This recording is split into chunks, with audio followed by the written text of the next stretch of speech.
اللہ تعالیٰ جل شانہ نے ہمارے علماء کو یہ توفیق نصیب فرمائی کہ وہ پوری قوت کے ساتھ ان کے مقابلے کے اندر نکلے. پیر سیدنا مہر علی شاہ رحمۃ اللہ تعالی آپ حرمین طیبین حاضر ہوئے تو حضور علیہ السلام کی خواب میں زیارت نصیب ہوئی اور آقا کریم نے فرمایا مہر علی تم یہاں آئے ہو، قادیان کا دجال تعویلات فاسدہ کی کینچی سے میری شریعت کو کاٹ رہا ہے. تو حضرت پیر مہر علی شاہ رحمۃ اللہ تعالی علیہ پھر وہاں سے واپس آئے اور اس دجال کے خلاف 2 کتابیں لکھی جن کا آج تک جواب نہیں ہو سکا.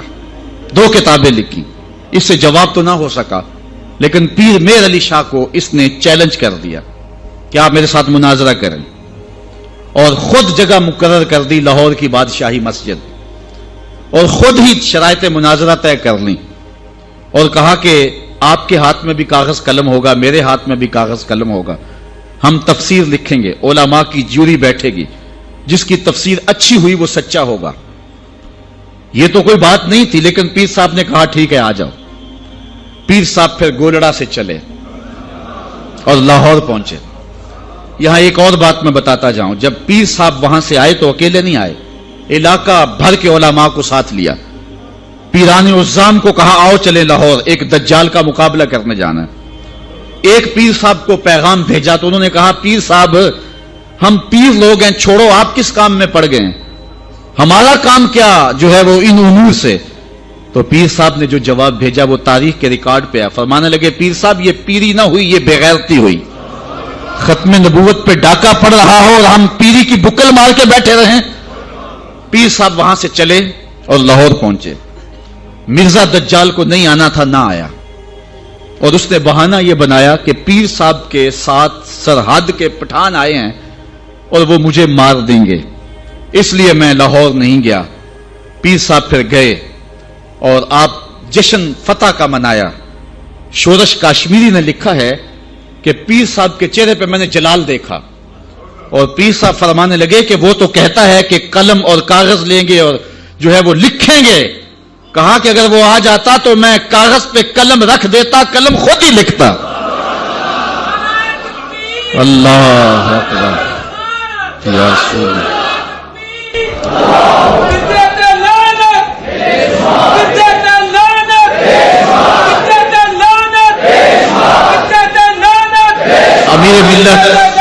امیر ملت پیر سید جماعت علی شاہ رحمۃ اللہ تعالی علیہ آپ نے فرمایا ان قریب ذلیل ہو کے مرے گا. پھر جہاں مرا آپ کو پتا ہے، گندگی میں لتھڑا ہوا تھا، تڑپتا ہوا مرا. اعلی حضرت شیر ربانی میاں شیر محمد شرک پوری فرماتے ہیں میں نے دیکھا ہے، چونکہ صاحب کش بزرگ تھے، کہ قبر میں بھی بھولے کتے کی طرح بھونک رہا ہے اور اس کے منہ سے جھاگ نکل رہی ہے. ذلیل و رسوا ہے قبر میں بھی، جب تک رہا ذلیل و رسوا رہا. اللہ تعالیٰ جل شانہ نے علماء کو طاقت دی، انہوں نے ناطقہ بند کر کے رکھ دیا. پھر جب پاکستان بنا تو سب سے زیادہ جن لوگوں نے مخالفت کی پاکستان کی وہ مرزائی تھے. پاکستان کے حق میں انہوں نے ووٹ نہیں دیا.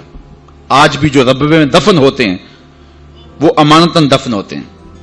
ان کا عقیدہ ہے کہ پاکستان ٹوٹ جائے گا اور ہمیں اٹھا کر کے جو ہے وہ قادیان میں دفن کیا جائے گا. یہ وصیت کر کے وہاں دفن ہوتے ہیں. پہلا وزیر خارجہ بدقسمتی سے مرزائی بن گیا. پھر اس نے ایک بیان دیا تو 53 کی تحریک چلی. لاہور کی سڑکوں پر 10,000 جان نثاروں نے اپنی جانیں قربان کی ختم نبوت کے لیے.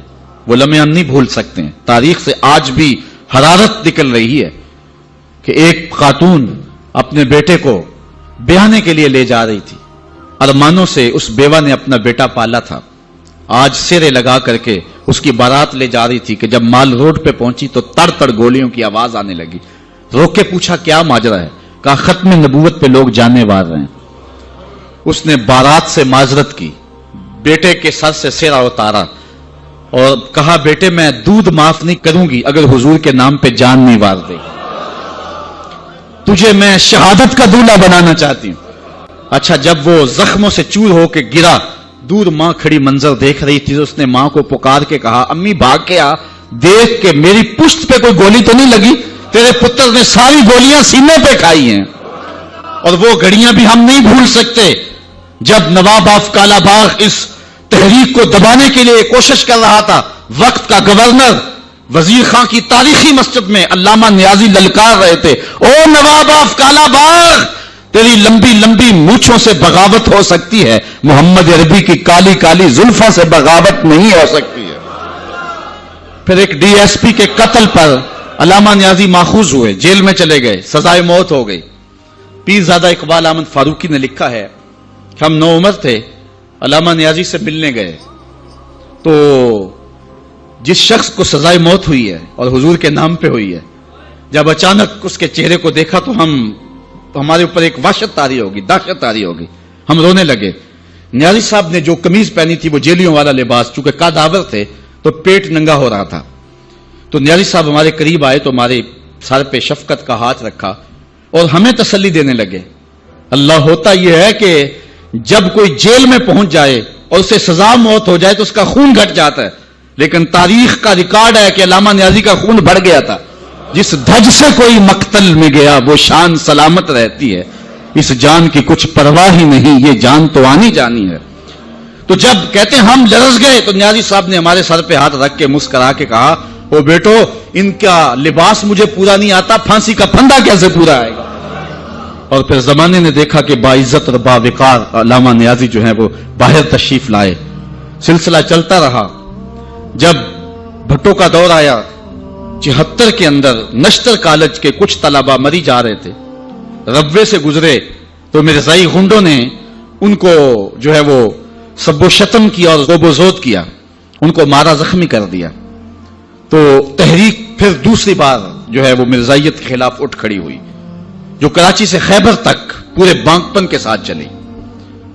اللہ تعالیٰ رحمت نازل کرے علامہ نورانی کی قبر پہ، انہوں نے علماء کے دستخط کے ساتھ جو ہے وہ اسمبلی کے اندر درخواست جمع کروائی مرزائیوں کو اقلیت قرار دینے کے لیے، قرارداد پیش کی، اور پھر کیا ہوا، 3 مہینے کی مسلسل محنت، علامہ سارا دن اسمبلی کی کاروائی میں رہتے اور راتوں کو دور دراز علاقوں کا سفر کرتے اور جلسے کرتے اور ختم نبوت پر جو ہے وہ لوگوں کو ابھارتے، اور پھر مرزائیوں کو بھی بلایا گیا، صفائی کا موقع دیا گیا۔ پھر ایک وقت آ گیا کہ حکومت مجبور ہو گئی۔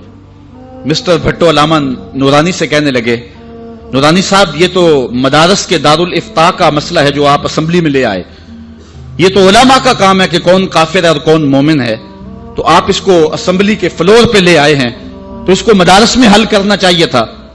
تو حضرت علامہ نورانی نے جو جواب دیا وہ بڑا خوبصورت تھا، فرمانے لگے، بھٹو صاحب مجھے ایک بات بتا دیں، آپ منتخب وزیر اعظم ہیں، اگر آپ کے مقابلے میں کوئی کرسی بچھا کے بیٹھ جائے تو آپ اس کے بارے میں کیا رائے رکھتے ہیں؟ تو بھٹو کہنے لگا، یا وہ باغی ہے یا وہ پاگل ہے۔